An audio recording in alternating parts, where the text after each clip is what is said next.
Jordan here, continuing our study of the fabulous artist, Miss Faith Ringgold, for November, our Artist of the Month. So today I'm going to teach you how to do a design for an 8-piece quilt that includes both pictures and patterns of like fabric, inspired by the way Miss Faith Ringgold made her quilts. And we're not going to actually do a quilt. We're not going to be cozying up with a piece of paper on a warm night. We're just doing a quilt design today. But maybe, who knows, maybe down the road, you're going to learn how to sew fabric together and make your own quilt. So today we're doing an 8-piece design where you're going to draw pictures of people who are important to you, or something, or it could be a theme, like something that's important to you. It could be an art theme, or maybe you really like a certain sports team. It could be a theme based upon that.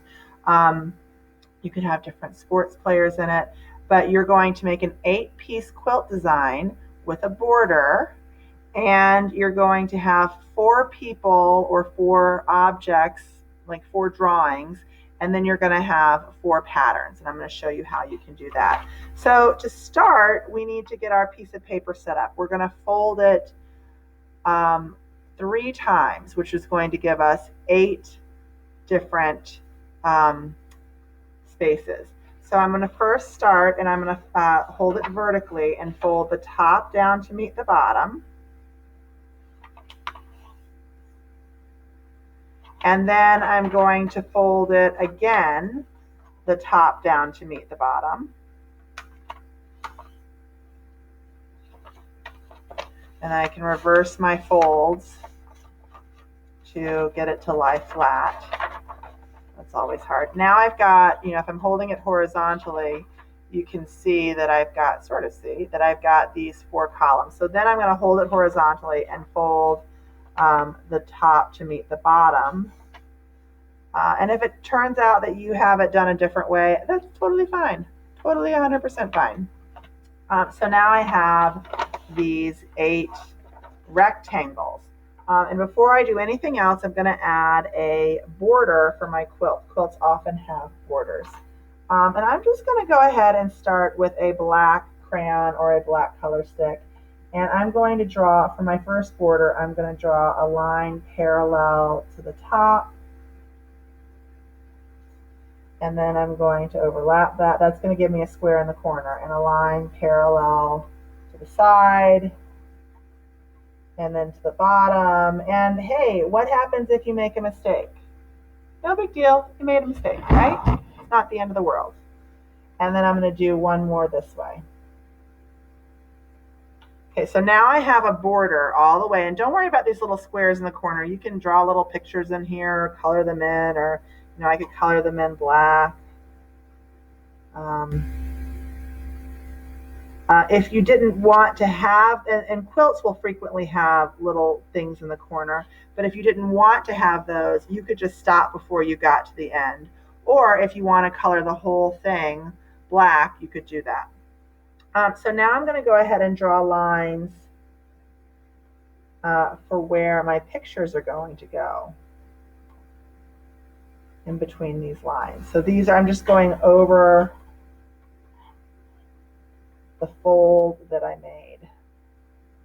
Okay, so now I've got my quilt set up and I'm ready to start drawing. Now, a couple things I want you to notice. I did not space this out, like these rectangles are going to be bigger than these rectangles. No big deal. I mean, so if you want to, you can kind of plan that out, and you're like, well, maybe I'll have, 2 of my pictures be here, and then these will be patterns. And so you could do that. You could have these 4 be the things that you draw about what's important to you, and then these be the patterns. I didn't do it that way. I just kind of, in the one that I did every other one. But I 100% could have had, this is me and my daughter Lena and my daughter Celia and my husband Jamie. I could have drawn my husband here, and I could have drawn me there, and then left these for patterns. The design is up to you. You just need to have 4 pictures that you've drawn, and then 4 patterned pieces of your quilt. So like if I wanted to do, maybe I wanted to make a quilt of my favorite different media for making art or mediums for making art. So maybe I would draw like, oh, I love to paint. And so I would draw a paint palette.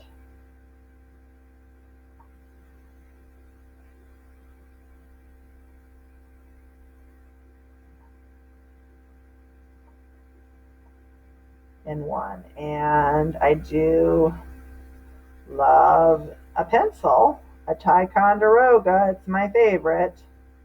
I just got these really fancy like special Ticonderogas that are black, and I love them. Do I have one here? Yeah. Ticonderoga black. They're so cool. Um, so maybe I draw a pencil, and I'm trying to think what other art making tool. Oh, you know what I love? Mrs. Gordon loves a Sharpie like nobody's business.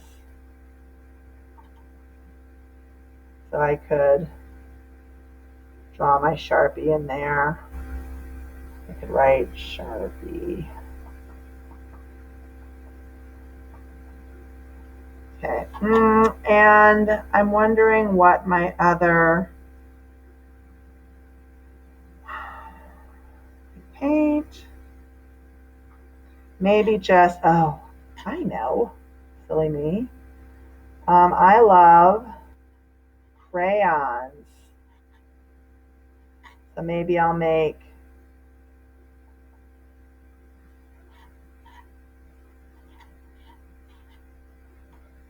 some crayons, and I could do different colors of crayons or something like that. So those are my art tools. I could, Faith Ringgold was all about writing the stories of it, and so, I could even add to my, I could add like information about my people in here. Lena Loving, Hamilton. She's got a newt. Spell newt. Might be a W. I think that's right. Newt, named Dave. So I could write more information into my quilt squares if I wanted to, because Miss Faith Ringgold would draw or paint right on her pieces. So I wanted to show you some ways to make patterning easy. What I intentionally left these blank because I wanted there to be patterns in them. But I went ahead and colored them with a light color. So I colored orange, yellow, green, blue. If you color the whole thing in first, then you can do your pattern on top of it. That's a really great way of doing it. So I know that my husband, he likes that every once in a while, he likes to wear a plaid shirt. So I could add some stripes. I could do vertical stripes. I could add horizontal stripes. And this would make kind of a window pane pattern. They call that a window pane pattern. But then if I really wanted to make it, kind of like a plaid, what I can do then is inside of the first lines, I could draw horizontal wavy lines, or it also works with dashed lines, broken lines. And then I could do vertical wavy lines, and those different lines overlapped over each other kind of end up looking like a plaid. And I like it when you change the kinds of lines. So I've made a plaid there. I could do a polka dot by coloring in circles. So it wouldn't work very well for me to go yellow on top of this darker green, but if you pick a darker color, that works pretty well. You could repeat a shape, because remember, a pattern is a principle of design. I might have said that already. where you repeat a shape or a color or a line. So you're repeating a element of art over and over again. And if I'm like, okay, well, that's good, but I don't feel like that's really Celia, maybe I'm like, oh, she might like some little squiggly lines added in there. And that's the part that Faith Ringgold would do. She would start with a pattern and then enhance the pattern by adding her own little touch to it. So you are going to make an 8-piece quilt, 4 patterns, 4 people or things drawn. It could be about your favorite pets. It could be about something that you love to do or some person that you really love to watch, like a sports star or a musician. It's up to you. You can tell a story into it and add other words to it. But I hope you have a great time designing your 4-piece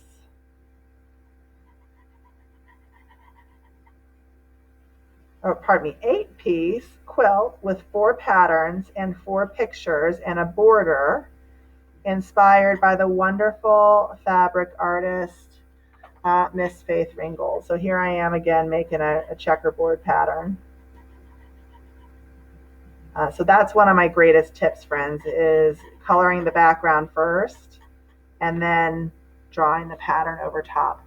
And I hope you enjoy designing your quilt, and I can't wait to see what important things were to you that you included in your quilt and what kind of fabulous patterns you made in the other squares. Happy art making, friends!